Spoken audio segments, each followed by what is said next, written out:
कि सर 3 क्लोरोहेक्सेन है अपने पास में और 3 क्लोरोहेक्सेन CH3 CHH2 अरे ओ CHCl CHH CH2 और CH3 ये है मेरे पास में 3 क्लोरोहेक्सेन और 3 क्लोरो जो हेक्सेन है उसकी क्रिया करवानी है मेरे को। 3 क्लोरोहेक्सेन की क्रिया एल्कोलिक KOH के साथ में करवानी है। यदि मेरे को एल्कोलिक KOH नहीं देवे तो ध्यान रखना एल्कोलिक NaOH दे सकता है, अर्थात एल्कोलिक ही देगा। आपको पता है ये वाला जो कार्बन है अल्फा कार्बन, ये बीटा और ये भी बीटा। अपने को कहा है कि अल्फा कार्बन से हेलोजन और बीटा कार्बन से हाइड्रोजन, यहाँ से HCl निकलेगा तो दूसरे नंबर पे जो है यहाँ पर डबल बॉन्ड बनेगा, यही है ना। दूसरे और तीसरे तो CH3 CH double bond CH CH2 CH2 और CH3, अर्थात इसका नाम होगा 2-हेक्सीन। क्या नाम होगा? 2-हेक्सीन। ठीक है। अब की बार जो मैं उत्पाद अब की बार यहाँ से निकालता हूँ तो यहाँ से बनेगा और ये बनेगा आपके CH3 CH2 CH double bond CH CH2 और CH3, अर्थात उत्पाद बनेगा 3-हेक्सीन। क्या बनेगा? 3-हेक्सीन। ठीक है। अब देखते हैं कि सर एक तरफ 2-हेक्सीन और एक तरफ 3-हेक्सीन, ये दोनों ही उत्पाद बराबर मात्रा में बनेंगे, क्योंकि यहाँ पर जो नियम लग रहा है सेजेब का, वो जो नियम लग रहा है वो एक समान है। यहाँ पर भी इसके 2 प्रतिस्थापी है और यहाँ पर भी कितने प्रतिस्थापी है? 2। इसीलिए इसमें मुख्य और अल्प की कोई परिभाषा नहीं। ओके। वो मुख्य और अल्प तो तब होता जब 1-हेक्सीन और 2-हेक्सीन, समझ में आ गई? ठीक है। एक और एग्जाम्पल लिखना इसी में, 2 क्लोरोहेक्सेन। अब बनेगा 2 उत्पाद। सर इसमें मुख्य और वो नहीं है, कैसे बनेगा? सर मैंने तो बना दिया, इसके अंदर एक तरफ 3 है। हाँ, 1 मिनट। इसमें यदि देखो 1 मिनट, अरे रुकना भाई। इसमें यदि यहाँ पर अपन मैथिल समूह लगा देवे, 1 मिनट सुनना, यहाँ पर मैं एक मैथिल समूह जोड़ देता हूँ दूसरे नंबर पे, 2 क्लोरो 2 मैथिल हेक्सेन हो जावे और 2 क्लोरो 2 मैथिल हेक्सेन हो जावे तो आपको पता है बढ़ जाएगा। अब बना सकते हैं, ठीक है। ये मेजर बन जाएगा और ये माइन। तो आपने ऊपर लिखा ना 2 क्लोरो, एक डॉट लगा देना ऊपर, 2 Maithil hexane, sorry 3 chloro 2 Maithil hexane. 3 chloro तो लिखा ही है ना, उसके आगे ऐसा करके लिख दो 2 मैथिल।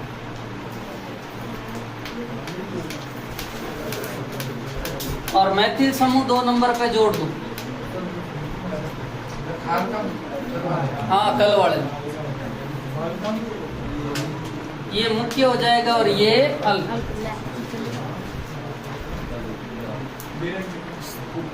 एक मिनट। और मुख्य क्यों हुआ उसका कारण भी है, देखो इसके डबल बॉन्डेड कार्बन है, 1 2 3 प्रतिस्थापी बन गए। इसका डबल बॉन्डेड कार्बन यहाँ है, ये तो पूरा 1 है और ये 1 है 2, तो ये मुख्य हो गया और ये अल्प। उसमें 1 पॉइंट और लगा दो, 3 क्लोरो 2 मैथिल हेक्सेन। खत्म। तो आपके सेजेब का नियम भी लग जाएगा। हाँ, नेक्स्ट हेडिंग लिखो। एग्जाम्पल दे रहा ना, हाँ लिखो 2 क्लोरो हेप्टेन। हेप्टेन का मतलब कितने कार्बन हो गए? 7। 2 क्लोरो हेप्टेन, और क्रिया किससे करवाओगे? Alcoholic KOH। 2-क्लोरोहेप्टेन एल्कोहलिक KOH से क्रिया करवा दो। घर पे बना लेना। इधर देखो भाई, नेक्स्ट तीसरी जो रिएक्शन लिखाई थी अपन ने, वो लिखाई थी धातुओं से अभिक्रिया। किससे अभिक्रिया है भैया? धातुओं से। धातुओं से रिएक्शन, इधर देखना। अब देखो, धातुओं से जो रिएक्शन है उसमें पहली जो अभिक्रिया है वो अभिक्रिया है ऊर्ज अभिक्रिया, ऊर्ज रिएक्शन, और इम्पोर्टेंट भी है ऊर्ज रिएक्शन, ऊर्ज अभिक्रिया या ऊर्ज रिएक्शन। ठीक है, अब देखो, अरे अब ये है क्या है? एल्किल हैलाइड की क्रिया सोडियम के साथ शुष्क ईथर की उपस्थिति में करवाने पर, ये पहले भी आई हुई है, एल्किल हैलाइड की क्रिया सोडियम के साथ शुष्क ईथर की उपस्थिति में करवाने पर हमें डबल कार्बन युक्त एल्केन प्राप्त होती है।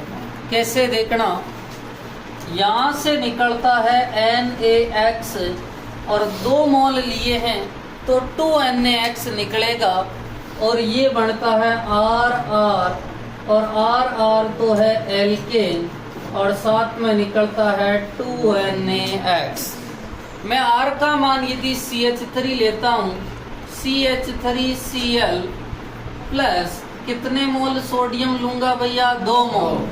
ठीक है, और 2 मोल ही मैं ले रहा हूँ। ठीक है, और X का मान Cl और CH3, तो यहाँ से निकलेगा 2NaCl। ठीक है, और ड्राई ईथर की उपस्थिति में हो रही है रिएक्शन, तो CH3CH3 प्लस 2NaCl। यदि वो कुछ भी नहीं कहे तो भी ध्यान रखना है, उसने कहा है कि एल्किल हैलाइड की क्रिया सोडियम के साथ शुष्क ईथर की उपस्थिति में करवा रहे हैं, तो दुगने कार्बन युक्त यदि किसी रिएक्शन को ऐसे भी छोड़ देवे C2H5Cl प्लस सोडियम और ड्राई ईथर दे देवे, तो ध्यान रखना अपने को उस रिएक्शन को किससे गुणा कर लेनी है? 2 से। अपन को रिएक्शन को 2 से गुणा करेंगे, और 2 C2H5Cl है, मतलब क्या ये इस प्रकार से हो जाएगा C2H5Cl प्लस 2NaCl और C2H5, यहाँ से क्या निकल जाएगा? 2NaCl, और C2H5 C2H5 अर्थात ब्यूटेन का निर्माण हो जाएगा और 2NaCl निकल जाएगा। ठीक है, ध्यान रखना यहाँ पर दोनों अपन ने जितने भी अभिक्रिया देखी इनमें R और R का मान क्या है? समान है। R और R का मान है समान। यदि ध्यान रखना, यदि मैं कह दूं R naught equal to R dash हो तो हमें 3 उत्पाद प्राप्त होते हैं। कितने उत्पाद प्राप्त होते हैं? 3, अर्थात दोनों ही R अलग अलग हो। ठीक है, एक तो R है और एक R डैश। मैं लिख रहा हूँ RX plus 2Na plus XR dash, मतलब इसका और इसका मान क्या हो गया? अलग है। एक R का मान आपने CH3 लिख दिया, तो एक का मान C2H5, दोनों का मान क्या हो गया? भिन्न। और ड्राई ईथर की उपस्थिति में रिएक्शन करवा रहे हो तो आपको 3 उत्पाद मिलेंगे। कौन कौन से मिलेंगे वो समझना। माना कि मैंने एक पात्र लिया है और इस पात्र में तीनों ही हैं, एक R है, R डैश है। ठीक है, R के भी बहुत सारे अणु हैं और R डैश के भी बहुत सारे अणु हैं। तो आपको पता है यहाँ पर 3 उत्पाद प्राप्त होंगे। कौन कौन से प्राप्त होंगे समझना कि हमें 3 उत्पाद कैसे प्राप्त होंगे। ठीक है, देखो एक R और R डैश दोनों बंद बना सकते हैं, पहली कंडीशन। दूसरी कंडीशन है सर कि R डैश और R डैश बंद बना, और तीसरी कंडीशन है R और R बंद। क्या इसके अलावा और कोई कंडीशन है क्या? नहीं सर। अपने के पास में दो है सर, एक आर के अणु हैं और एक आर डैश के अणु हैं, तो उनके बंध बनाने की 3 पॉसिबिलिटी है सर। आर और आर बंध बना सकता है, आर डैश और आर डैश बंध बना सकता है, आर और आर डैश बंध बना सकता है। तो मैं लिख रहा हूँ पहला सर, आर और आर बंध बनाएगा और 2NaX निकलेगा सर। आर डैश और आर डैश बंध बनाएगा और 2NaX निकलेगा। और तीसरा आर किसके साथ में, आर डैश के साथ में। अब आर का और आर डैश का मान आप लिख सकते हो, पर यहाँ पर कंडीशन है कि सर आप उनको बराबर नहीं कर सकते। आपकी मर्जी हो जो लिखना, पर उनको बराबर नहीं। क्वेश्चन कई बार आता है कि वुड्स अभिक्रिया की सहायता से विषम कार्बन युक्त एल्केन का निर्माण आसानी से नहीं किया जा सकता। क्यों नहीं किया जा सकता, समझना। देखो मैंने एक कार्बन का लिया तो भी आगे जाकर कितने कार्बन के बने, 2। विषम का लिया तो भी कौन सा बना है, सम का। सम की एल्कीन बनी है। यहाँ पर मैंने दोनों ही 2-2 के लिए, तो ये कितने प्राप्त हो गई, 4। कितने की प्राप्त हो गई, 4। ठीक है, आप विषम का लोगे तो भी किसका प्राप्त होगा, सम का। ठीक है, और सम का लेंगे तो भी सम ही प्राप्त होगा। तो सुनना, ऊर्जा अभिक्रिया क्या है। एल्किल हैलाइड की क्रिया सोडियम के साथ शुष्क ईथर की उपस्थिति में करवाने पर दुगने कार्बन युक्त एल्केन का निर्माण होता है। दुगने कार्बन इसलिए बोला क्योंकि यहाँ पर वो इसको ही मान रहा है एक ही, उसके हिसाब से जो रिएक्शन है वो CH3Cl प्लस Na है। अपन रिएक्शन को बैलेंस करने के लिए इसको 2 से गुणा कर रहे हैं। ठीक है, तो देखो यहाँ पर एक ही कार्बन है, पर बनते कितने कार्बन के लिए हैं, 2 के। ठीक है, तो समझना, यहाँ पर मैंने CH3Cl 2Na और वापस Cl CH3 लिया, NaCl निकल जाएगा और NaCl जो है निकलेगा, 2 मोल निकलेंगे और CH3 और CH3 आपस में जुड़ जाएगा। तो लिखना ऊर्जा अभिक्रिया में लिखो, ऊर्जा अभिक्रिया लिखना,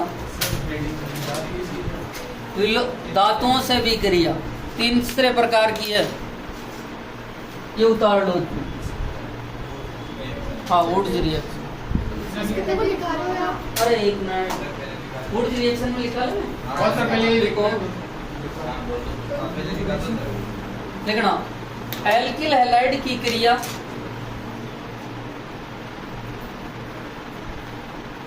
एल्किल हैलाइड की क्रिया एल्किल हैलाइड की क्रिया सोडियम के साथ एल्किल हैलाइड की क्रिया सोडियम के साथ शुष्क ईथर की उपस्थिति में करवाने पर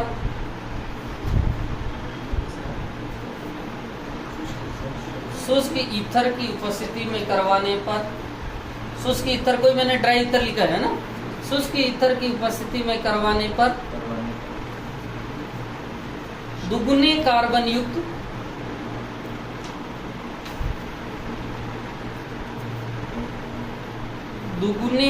युक्त एल्केन का निर्माण होता है। दुगुने कार्बन युक्त एल्केन का निर्माण होता है। उतारो जल्दी से।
लिख लिया।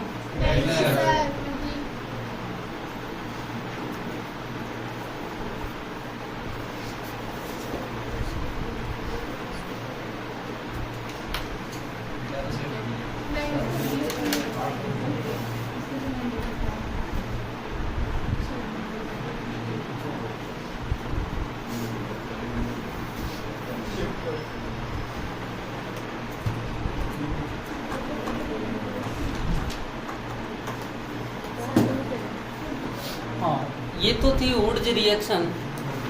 दूसरी जो रिएक्शन है इसी में ग्रिग्नार अभिकर्मक का निर्माण। ग्रिग्नार अभिकर्मक का निर्माण।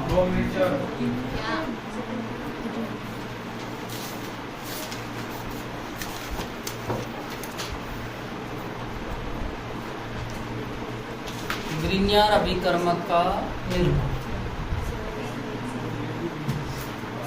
सर 2 मिनट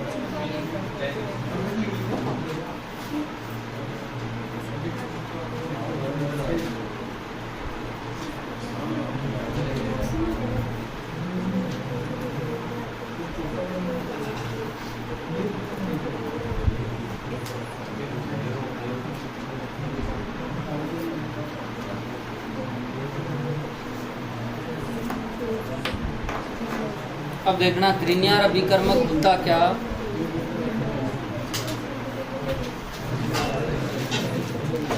ग्रिग्नार अभिकर्मक का निर्माण कैसे करेंगे? Rx की क्रिया Mg के साथ में शुष्क ईथर की उपस्थिति में करवाने पर RMgX का निर्माण होता है और RMgX जो होता है वो क्या होता है? ग्रिग्नार अभिकर्मक। और ग्रिग्नार अभिकर्मक ऑर्गेनिक केमिस्ट्री का ऐसा अभिकारक है या ऐसा यौगिक है जो एल्कोहल, चाहे फिनोल, चाहे एल्डिहाइड, कीटोन, एल्केन, एल्कीन या एल्काइन सब बना सकता है। तो ग्रिग्नार अभिकर्मक ऑर्गेनिक केमिस्ट्री में ऐसा कंपाउंड है जो सभी यौगिकों का निर्माण कर सकता है। और अपन ने एल्किल हैलाइड की क्रिया मैग्नीशियम के साथ शुष्क ईथर की उपस्थिति में करवाई तो ग्रिग्नार अभिकर्मक का निर्माण हुआ। जैसे CH3Cl प्लस Mg और शुष्क ईथर लेवे तो क्या बनेगा भैया? CH3MgCl। क्या ये ग्रिग्नार अभिकर्मक है? हाँ, ग्रिग्नार अभिकर्मक क्या होता है? RMgX। R का मान क्या है? CH और X Cl। ये 3 रिएक्शन धातुओं से अभिक्रिया खत्म। चौथा जो टाइप बनाया था आपके और वो बनाया था अपचयन। क्या बनाया था? अपचयन। और अपचयन का मतलब होता है हाइड्रोजन का योग। हाइड्रोजन का योग। अपन ने Rx की क्रिया करवानी है H2 के साथ में। कौन कौन अपचयन करते हैं अर्थात अपचायक होते हैं? तो ध्यान रखना आपके जिंक HCl भी अपचायक होता है, लिथियम एल्यूमिनियम हाइड्राइड भी अपचायक होता है। ठीक है, इसके अलावा आपका रेड फास्फोरस HI भी अपचायक होता है। ये सारे के सारे सोडियम बोरोहाइड्राइड भी अपचायक होता है। ठीक है, तो अब देखो एक मिनट, मुख्य मुख्य जो अपचायक है, और अपचयन का मतलब हाइड्रोजन का क्या करना है, योग। ठीक है, यहाँ से बंध टूटता है, एक हाइड्रोजन यहाँ जुड़ेगा और एक हाइड्रोजन यहाँ जुड़ता है, क्या बनेगा भैया, RH। और RH क्या होती है भैया, प्लस साथ में क्या निकलेगा, H। अब आपके दिमाग में आता होगा कि सर यह RH है क्या, एल्केन है कि एल्कीन है या एल्काइन है, कोई बताएगा। एल्केन है, क्या है भैया, एल्केन। अब जब भी मुझे पता नहीं चलता कि ये एल्केन है कि एल्कीन है कि एल्काइन है, तो देखो मैं R का मान लिख देता हूँ। R का मान जैसे मैंने क्या लिखा, CH3, और साथ में बंद किसके साथ में है, हाइड्रोजन, तो क्या बन गया भैया, CH4। और आपको पता है CH4 जो होता है वो क्या होता है, एल्काइन होता है, क्या, सॉरी एल्केन होते हैं, क्या होते हैं, एल्केन। और एल्केन जो होते हैं वो कौन से नियम का पालन करते हैं, CnH2n+2। एल्किन किस नियम का, CnH2n, और एल्काइन किसका, CnH2n-2। तो अपने ये जो है RH एल्किल हैलाइड खत्म है। अब अपन इसके क्वेश्चन कर लेते हैं, पहले जल्दी से लिखो, हाँ उतारो जल्दी। इसकी कोई परिभाषा नहीं है, सीधा उतारो, आप चयन भी कर।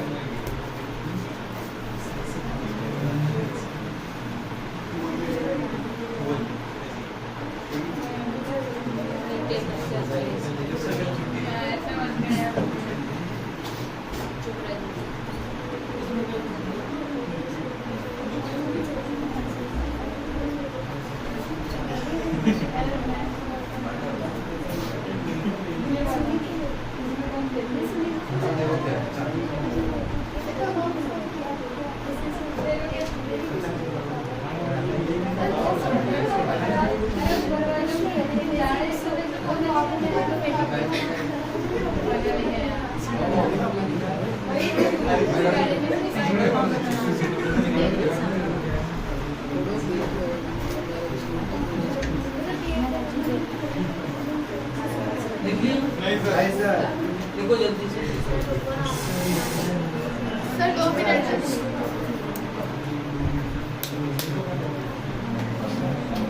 और क्या नाम है,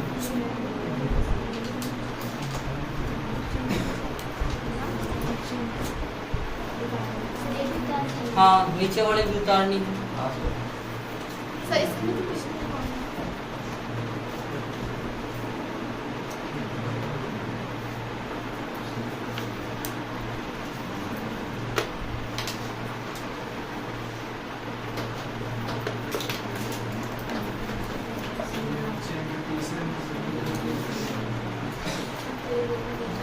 पहली नाभिक से नहीं, दूसरी विलोपन, तीसरी धातुओं से विक्रिया और चौथी अपचयन।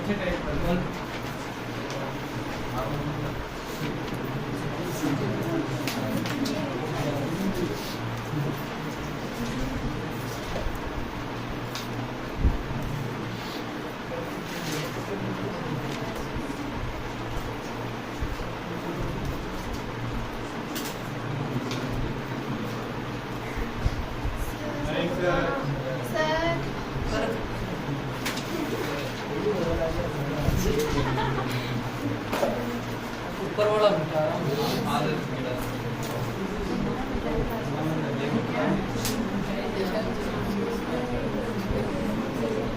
अब क्वेश्चन लिखना,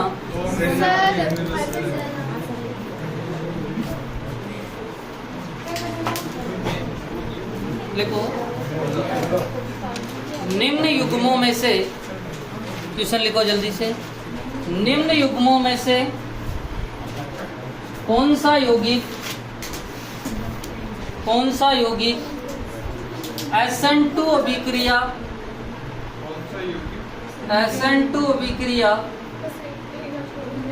अधिक तीव्रता से देता है। यौगिक के बाद निम्न युग्मों में से कौन सा यौगिक SN2 रिएक्शन अधिक तीव्रता के साथ देता है, बताइए।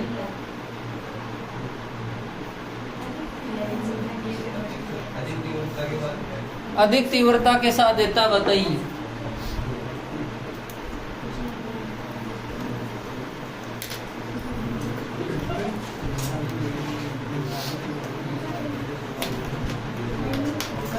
बनाने लग जाओ जल्दी से।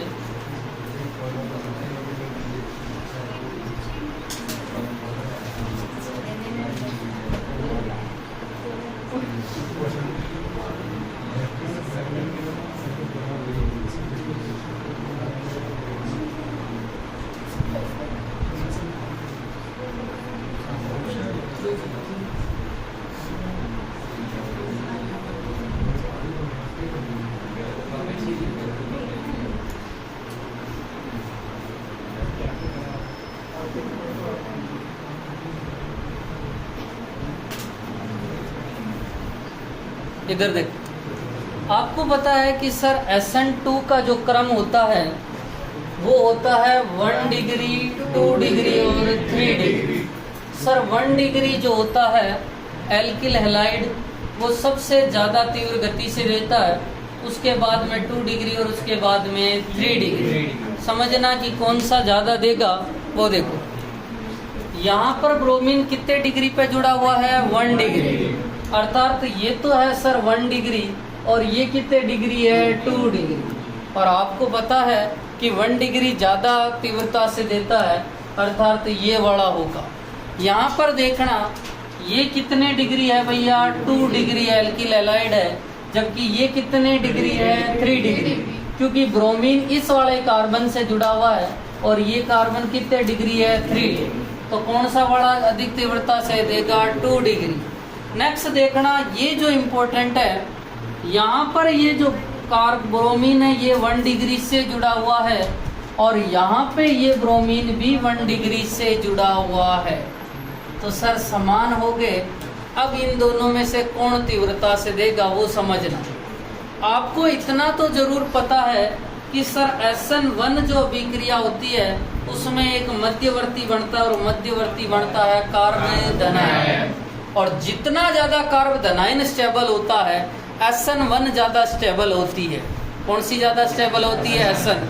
अब देखो, मैं इसका कार्बोधनायन बनाता हूँ और SN1 ज़्यादा स्टेबल होती तो मैं SN2 का क्रम निकाल लूँगा, ठीक है। इधर देखो, यहाँ पर मैं इस Br को हटाऊंगा तो मेरे पास में CH3, CH, CH3, CH2, CH2+, यही बनेगा। ये कितने डिग्री कार्बोधनायन है भैया? 1 डिग्री। यदि ये यहाँ मूव करता है आगे जाके तो ये बनेगा CH3, CH, CH3, CH+ और CH3। कितने डिग्री बन गया है भैया? 2 डिग्री। अब यहाँ देखना, यहाँ देखो CH3, CH2, CH, CH3 और CH2+, ये कितने डिग्री है भैया? 1 डिग्री। कितने डिग्री है? 1 डिग्री। अब ये कार्बोधनायन इधर मूव करेगा और इधर मूव करेगा तो ये कितने डिग्री बन जाएगा? 3 डिग्री। क्या समझ पा रहे हैं? ठीक है सर, ये जो है कार्बोधनायन ये कितने डिग्री बन जाएगा? 3 डिग्री। और 3 डिग्री कार्बोधनायन तो सबसे ज़्यादा स्टेबल होता है, मतलब SN1 ज़्यादा यहाँ होगी तो SN2 कहाँ होगी? यहाँ। भाई SN1 ज़्यादा होगी तो SN2 क्या होगी? कम। अपने तो तीव्रता का निकालना, तो SN2 के लिए कहाँ पॉसिबिलिटी ज़्यादा है? समझ में आ गई ना? ठीक है, बढ़ो जल्दी से।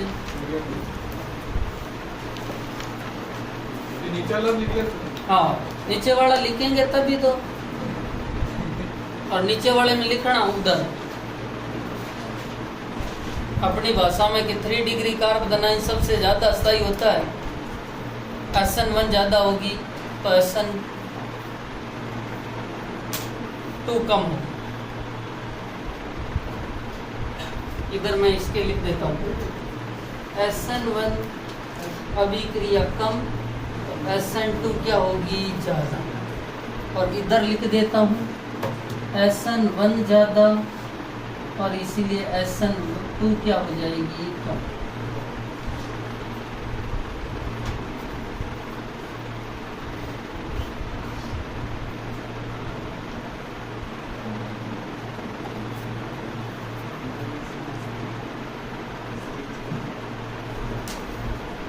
एक अपने को कार्बोनाइन का रीअरेंजमेंट भी पढ़ना है इसी में।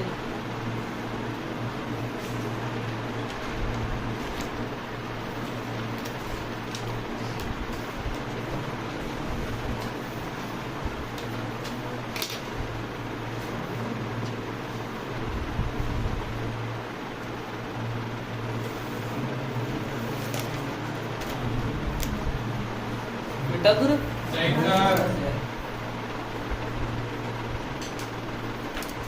नेक्स्ट क्वेश्चन लिखना। सर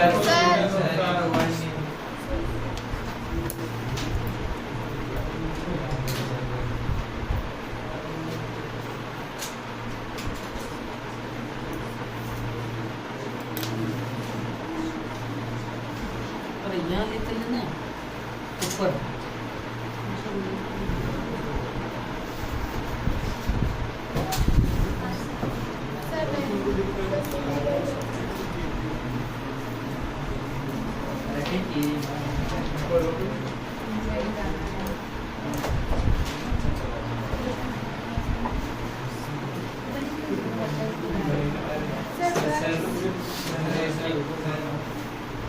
SN1 का क्रम क्या होता है भैया? 3 2 1, मतलब 3 डिग्री में सबसे ज्यादा स्टेबल होते हैं।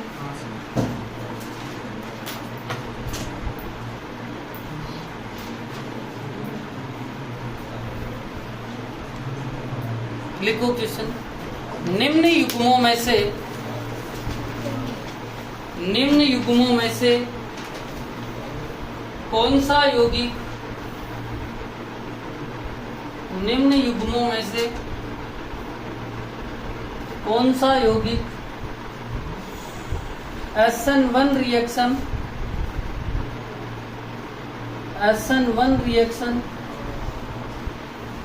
अधिक तीव्रता के साथ देता है? SN1 रिएक्शन अधिक तीव्रता के साथ देता है, बताइए। SN1 रिएक्शन अधिक तीव्रता के साथ देता है, बताइए। अब की बार SN1 और SN1 का क्रम होता है 3 2 1। अब मुझे बताइए ये वाला जो क्लोरीन है ये कितने डिग्री पे जुड़ा हुआ है? पक्की बात है?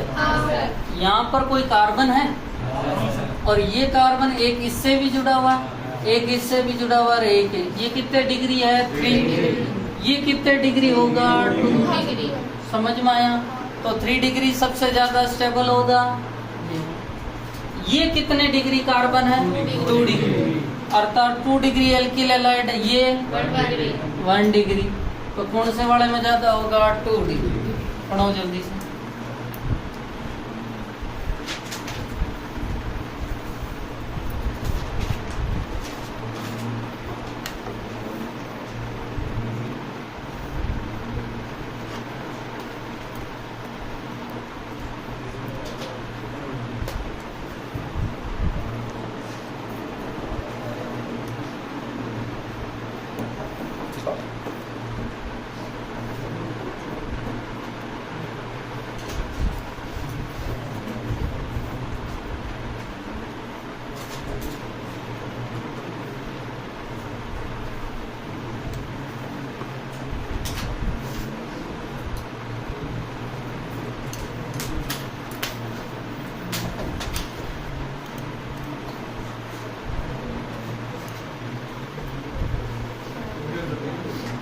नेक्स्ट क्वेश्चन लिखो।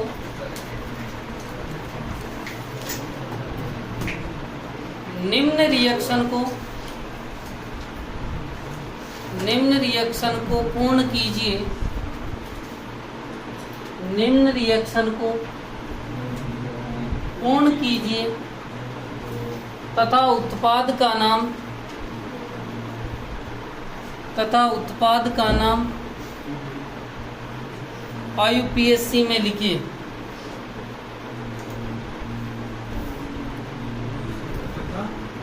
उत्पाद का नाम IUPAC में लिखिए।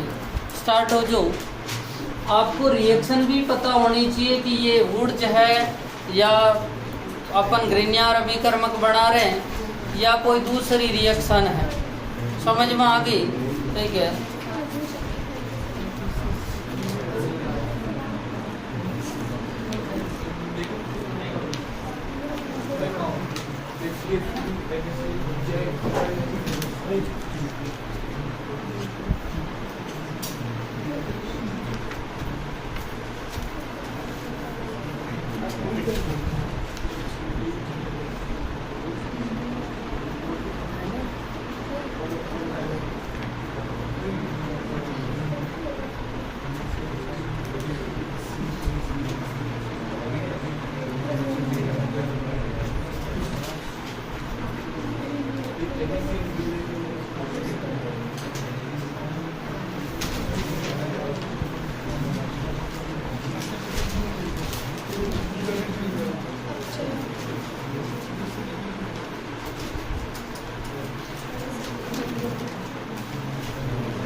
जगह छोड़ देना, दो दो लाइन जो घर पे है उसको पूरा भी कर लो और रिएक्शन का नाम भी लिख सको। सर फोटो सेंड कर देना। ठीक है, फोटो सेंड कर लिख लो। ठीक है, घर जाके तो लिखना है, लिख लो जल्दी। सर जगह छोड़ेंगे इसका छोड़िए। ठीक है, एक मिनट।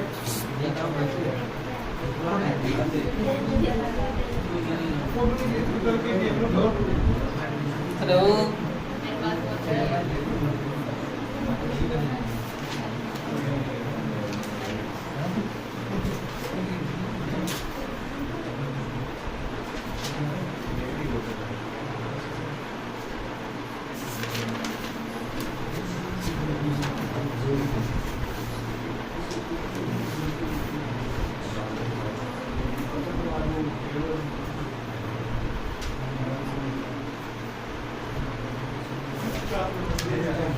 एक समझ में आ गया। अब देखो 1 मिनट पूरा अपन रिवाइज कर लेते हैं चैप्टर को। आधा चैप्टर हो गया, कल से अपन हेलो एरिंज स्टार्ट करेंगे। 1 मिनट।